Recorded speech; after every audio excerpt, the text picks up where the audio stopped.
एकविरा देवी मंदिरासमोर 51 शक्तीपीठ कामाचा पालकमंत्री जयकुमार रावल यांच्या हस्ते उद्घाटन। याबाबत अधिक वृत्त असे की धुळे शहराचे आमदार अनुप अग्रवाल यांनी धुळे शहराचा विकासाचा ध्यास घेतला असून धुळे शहरात विविध विकास कामे करीत आहेत।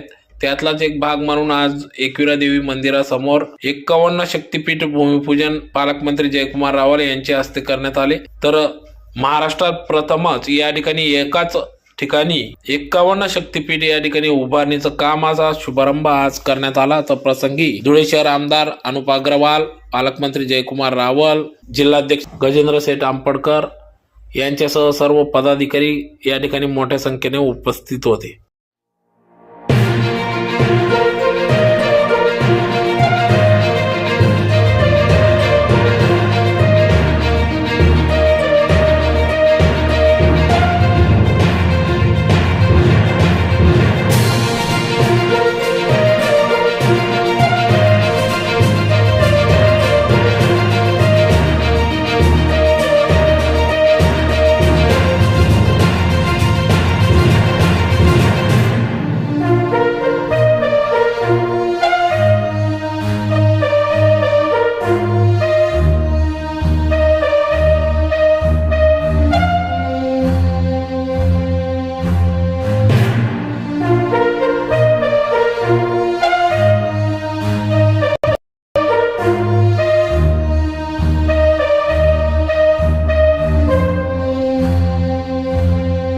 भारतामध्ये सर विश्वेश्वरांनी 2 शहराची निर्मिती केली होती, त्याचं डिझाईन केलं होतं। एक चंदीगड होता आणि एक धुळे होतं। चंदीगड वेगाने आर्थिक राजधानी झाल्यामुळे आणि राजधानी झाल्यामुळे वेगाने मोठी झाली।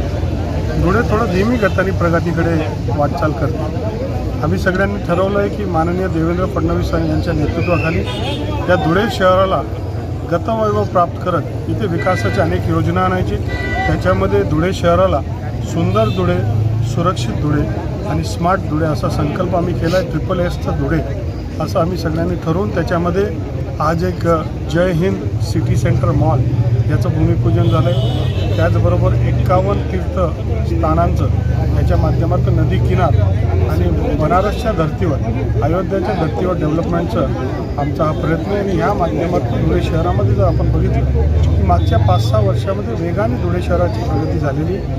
अनेक हायवे, देशाचे अनेक नॅशनल हायवे धुळे शहरामधून जातात। मनमाड इंदोर रेल्वेचं 18,000 कोटीचं कामाला वेगाने सुरुवात झाली। एअरपोर्टची स्ट्रीप आम्ही मोठे करतो। एकंदरीतच धुळे शहराला, धुळे जिल्ह्याला अनन्यसाधारण महत्त्व पुढच्या काळामध्ये त्याचं जॉग्राफिकल स्ट्रॅटेजिक लोकेशनमुळे प्राप्त होणार आहे। इंडस्ट्रियल शहर म्हणून प्राप्त होणार आहे, लॉजिस्टिक्सचं शहर म्हणून प्राप्त होणार आहे आणि त्याच्यासाठी आम्ही सगळ्यांचा प्रयत्न करतो।